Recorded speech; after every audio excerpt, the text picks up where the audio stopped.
tous, je vous retrouve pour une deuxième vidéo sur PowerPoint. J'en étais restée à la présentation de l'outil et les fonctionnalités de base et je vous ai laissé sur l'affichage du mode présentateur. Donc je vais vous montrer maintenant comment on peut rajouter les notes pour le présentateur. Donc ici, tout en bas, vous avez le petit logo notes. Il faut juste cliquer dessus et ici, vous allez pouvoir mettre les notes que vous voulez. Donc vous allez mettre le message de bienvenue, par exemple. Et le speech, on va mettre le speech de présentation du contenu. Par exemple, ça va être bienvenue. Aujourd'hui, on va présenter le projet, je ne sais pas, XXX. Celui-là va comporter de nombreux sous-projets et je vais vous faire une présentation de tout ce projet et ce mode projet. D'accord? Donc voilà, ça va être le contenu et c'est ce que verra le présentateur pendant qu'il est en train de faire sa présentation. Comme ça, il a un fil directeur de ce qu'il doit présenter. Bien sûr, à chaque fois que vous allez changer de diapositive, vous allez pouvoir mettre, changer les notes et ajouter autre chose. Donc là, présentation,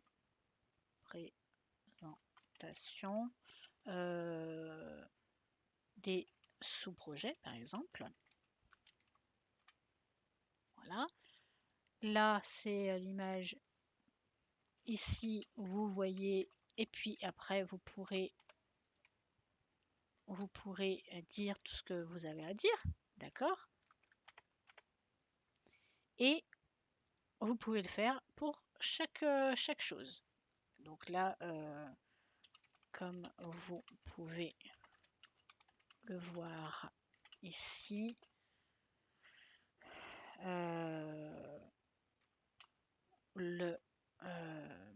l'organigramme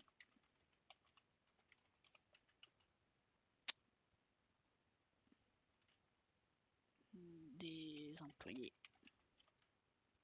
de l'entreprise, par exemple. Hein. En gros, on va reprendre plus précisément tout ce qu'on a à dire. Et on va présenter telle personne, telle personne, telle personne, et ainsi de suite. D'accord?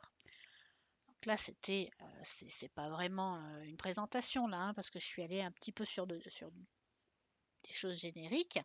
Mais voilà comment ça correspond. Et à chaque fois qu'on va faire une nouvelle diapositive, hop, on a des notes supplémentaires. Et si vous voulez voir un petit peu à quoi ça ressemble, je vais passer en mode diaporama et je vais vous montrer comment ça va être visible. Hop, ici, je vais pouvoir avoir donc ce que je disais dans la dernière vidéo, mon diaporama actuel, enfin ma diapositive actuelle, la diapositive suivante et les notes que le présentateur va dérouler. D'accord?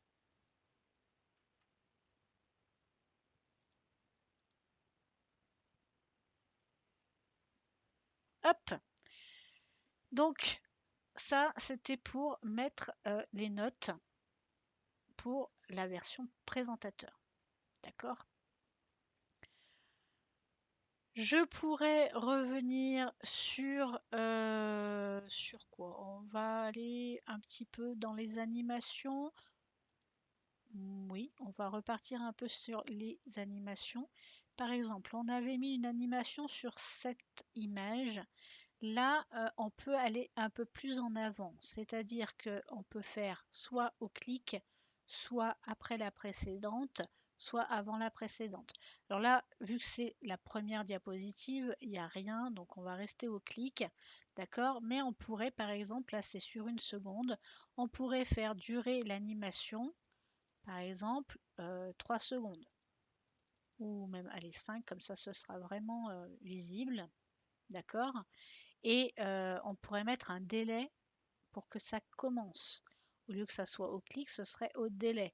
Si par exemple je veux que ça démarre qu'après tant de secondes, j'aurais pu choisir ici. D'accord? Je peux choisir un déclencheur, donc là ce serait sur clic, mais ça aurait pu être sur un signet, par exemple, si on avait rajouté un signet. On peut avoir le volet d'animation ici pour pouvoir faire d'autres paramétrages, donc à partir de et ainsi de suite. Donc ça, je vous laisserai tester, d'accord? Et donc là, si je regarde, donc j'ai dit que cette animation, elle va durer au moins 5 secondes. Donc on va dans le diaporama et si je clique, vous voyez que l'entrée est beaucoup plus lente, d'accord, pour arriver dans notre diaporama. C'est pour ça que on peut gérer ce temps d'animation, d'accord, pour que ça soit plus ou moins sympa, d'accord. Donc on va revenir sur par exemple 2 secondes, parce que c'est pas mal.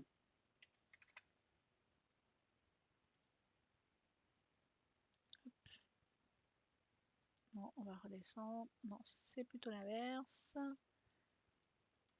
Voilà, sur 2 secondes, c'est mieux.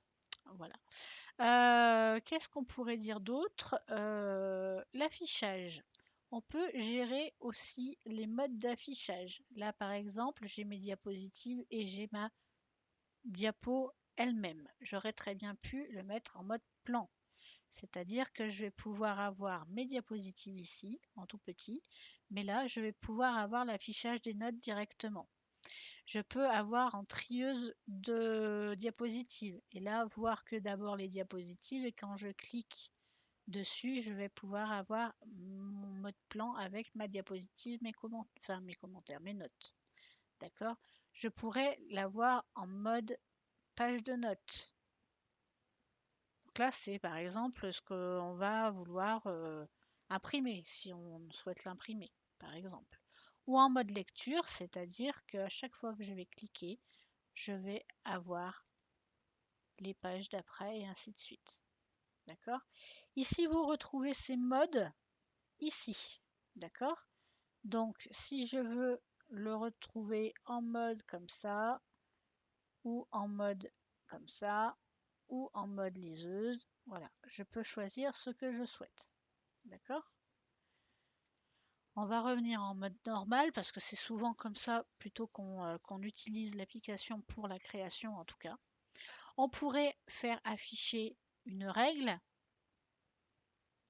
On peut afficher un quadrillage. Ça, c'est pour, par exemple, gérer les emplacements de chaque chose. D'accord. On peut mettre des repères. Voilà.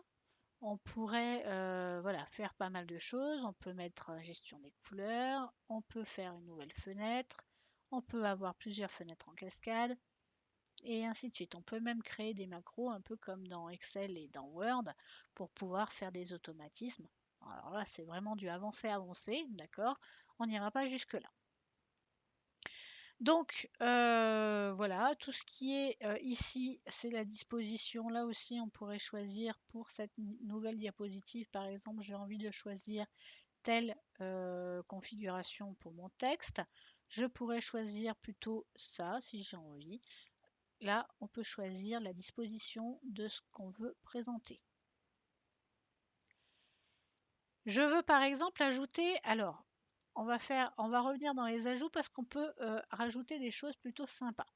Donc je vais enlever ce qui est là pour vous présenter. Non, je pensais qu'on pourrait tout enlever en même temps, mais non. Alors on peut par exemple ajouter un tableau. Il suffit de faire, alors là c'est comme dans Word, hein, vous choisissez le nombre de cases et de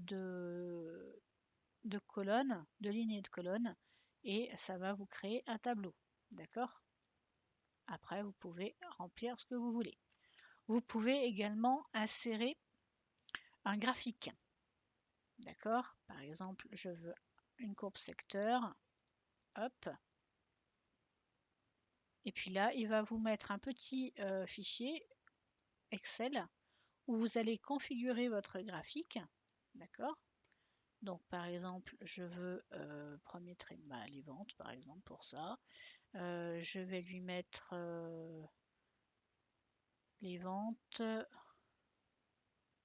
par vendeur. Tiens. Et puis je vais mettre, je sais pas, des prénoms. Stéphane, Sophie,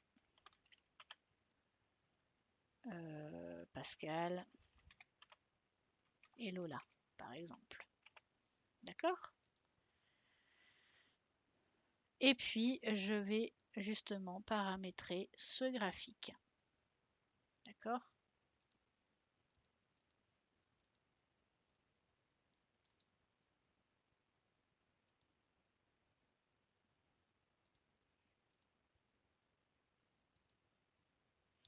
Alors, il faut peut-être choisir un autre mode de graphique parce que ça va pas trop le faire. Donc là, on peut fermer ça. Puis, on peut choisir un autre graphique. D'accord? Plus, on va pouvoir avoir les étiquettes de données si on le souhaite. On va pouvoir choisir donc les données, on l'a, les noms, on peut faire comme on veut. Et là, j'aimerais choisir un autre type de graphique, mais du coup, je ne trouve pas. Il faut peut-être retourner dans l'insertion. Ah voilà, il faut juste double-cliquer dessus, bien sûr, c'est comme pour les autres.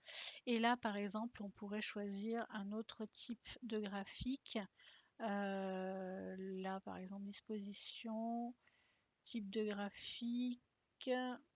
Il n'y a pas le type. Ah si, c'est là. Type de graphique, par exemple, je voudrais en barre ou en histogramme. Voilà, c'est plus parlant.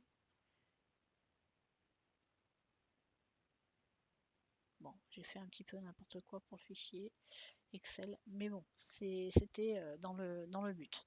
Vous pourriez choisir les couleurs, du coup, en choisissant par exemple du bleu, bon, du marron, tiens, pour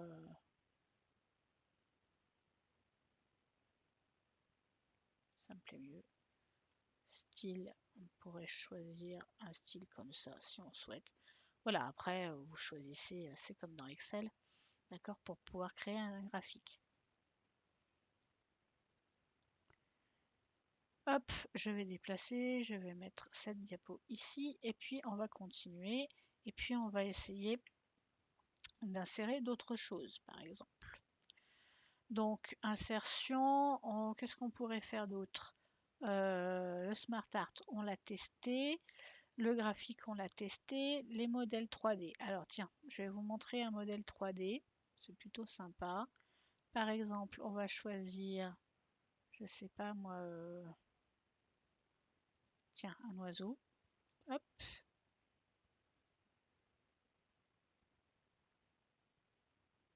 Et là, il va nous créer notre oiseau. Et on va pouvoir le modifier comme on le souhaite. Et le faire dans notre type. Voilà. Ça, c'est des animations qui sont plutôt sympas aussi à connaître.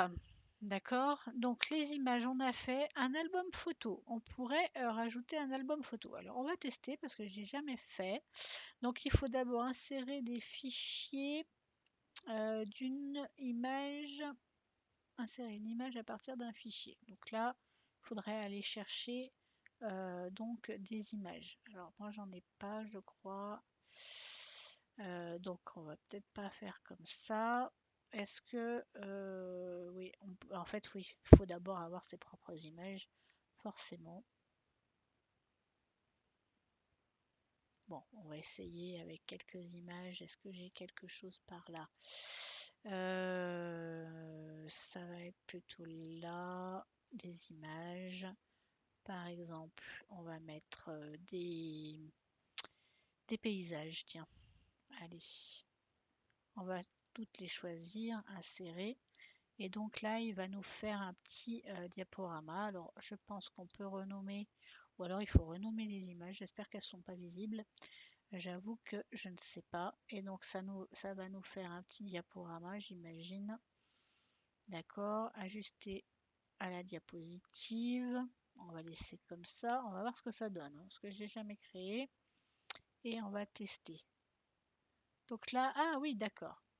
Ça nous fait carrément un diaporama spécifique, voilà, pour toutes nos images. D'accord. Donc, je vais annuler.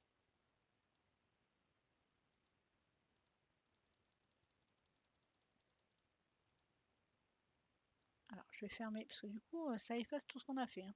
Ça, c'est dommage, il faudrait le savoir avant. Donc, on va. Ah oui, non, il en crée un autre. Donc, ça, c'est pas grave. Il en crée un autre. Ok. À savoir, du coup. Donc, c'est pas la peine de commencer quoi que ce soit. En fait, il crée un autre un autre diapo, un autre PowerPoint en fait pour le faire. Ok. Donc ça c'était voilà l'album photo. Je savais pas que ça existait, mais ouais, ça peut être sympa. Ça peut être pratique.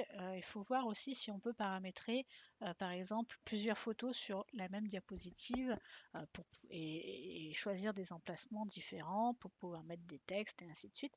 Ça peut être sympa pour faire un petit livre photo. Voilà, donc on peut aussi ajouter des compléments. Alors ça, je reviendrai peut-être là-dessus parce que tout dépend en fait ce qu'on peut faire. Il y a plusieurs choses, par exemple des formes. Donc c'est des petits questionnaires où on peut faire des quiz. Donc je pense qu'il y a plusieurs outils qui peuvent être intéressants. Pour la productivité, on va peut-être avoir des choses intéressantes. Alors là, je connais pas trop parce qu'on a j'en ai pas vraiment utilisé dans PowerPoint. Puis c'est pas l'outil que je connais le mieux de la suite Office d'ailleurs. Donc il faudrait d'abord que je vois avant de vous en parler. Mais voilà, on peut toujours, comme dans tous les outils, ajouter des compléments. La fonction zoom, on peut voir un zoom résumé ou un zoom diapositive. Donc là, c'est un peu comme l'affichage. Donc on peut mettre des en-têtes.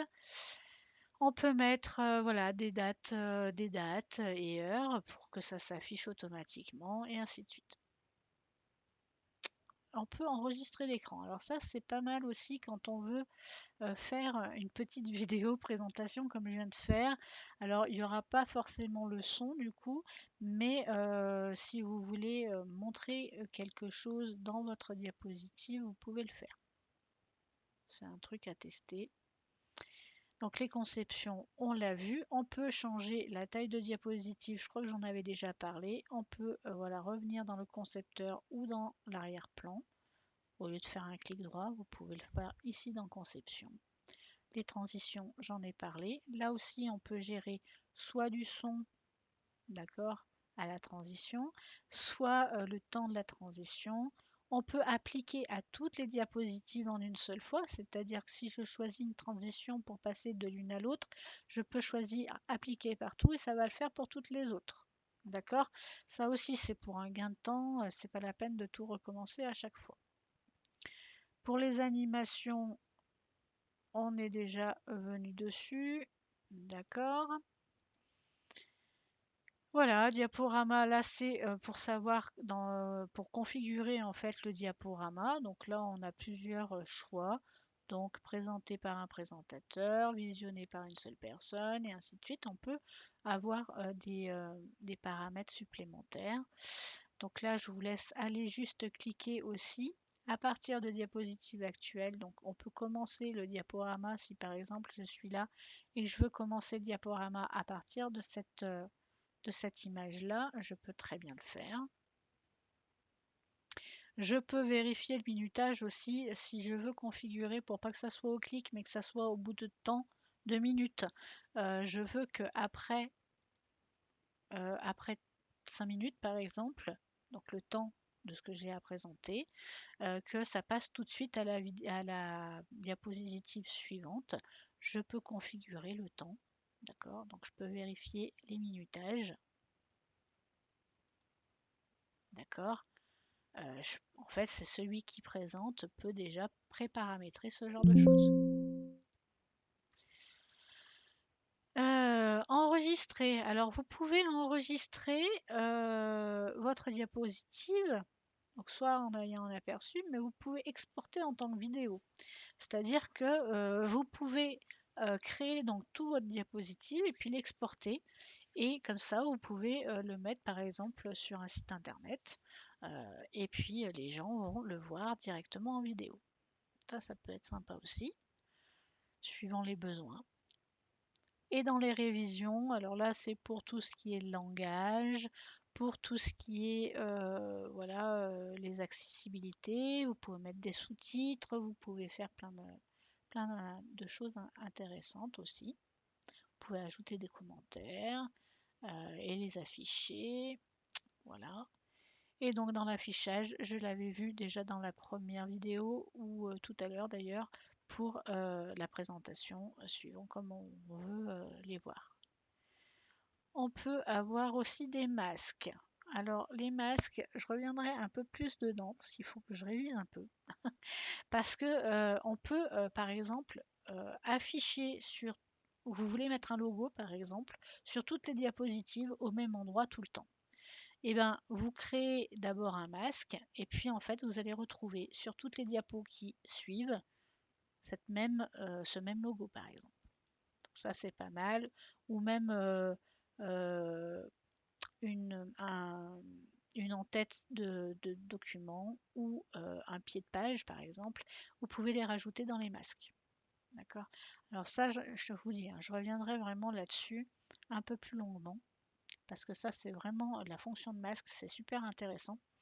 Et donc, il faudra vraiment que j'y revienne plus en avant là-dessus. Et puis après, bah, vous avez bien sûr le champ aide pour vous aider. Donc voilà, vous pouvez aussi afficher d'autres options dans Fichier. C'est comme dans tous les autres outils Office. Vous avez des options supplémentaires que vous pouvez afficher directement dans le ruban en allant dans Personnaliser le ruban, toutes les commandes. Là, vous allez retrouver toutes les commandes disponibles et tout ce que vous pouvez faire, d'accord, qui ne sont pas forcément visibles au premier abord. Donc, c'est pas mal aussi de pouvoir les rajouter. Il suffit juste de sélectionner ce que l'on souhaite.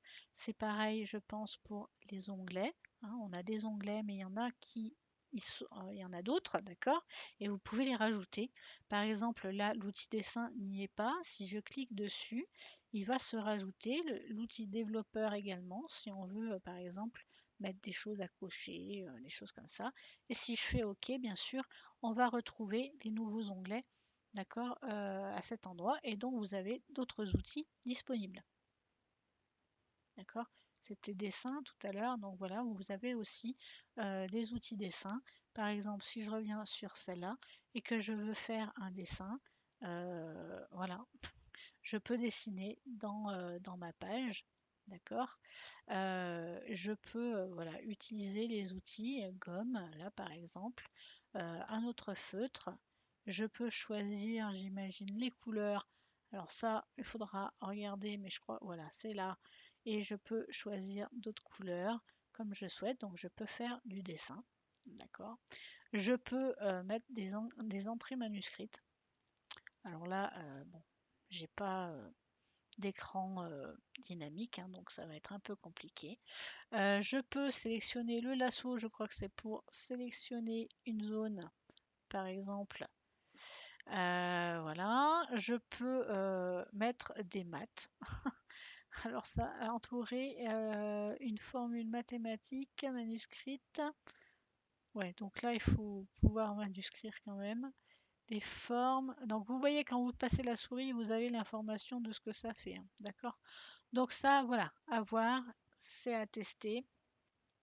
Mais vous pouvez rajouter bien sûr tout ce que vous voulez. Donc je répète, dans fichier, options, et là, fichier, personnaliser le ruban plutôt, et vous allez avoir des outils, d'accord, directement. Vous pouvez personnaliser des groupes, vous pouvez afficher toutes les commandes, afficher l'onglet fichier et vous pouvez rajouter des commandes. Vous pouvez bien sûr également ici dans la zone d'accès rapide, vous pouvez rajouter aussi des outils, d'accord? Pareil, vous pouvez mettre d'autres commandes. Vous retrouvez exactement la même chose, un barre d'accès rapide. C'est en dessous de personnaliser le ruban et vous aurez bien sûr des commandes supplémentaires, par exemple imprimer, vous pourriez avoir, il doit y être d'ailleurs imprimé, où c'est qu'il est, impression rapide par exemple, vous pouvez l'ajouter et vous allez le voir apparaître ici, impression rapide, et quand je vais cliquer dessus, ça va aller directement l'imprimer.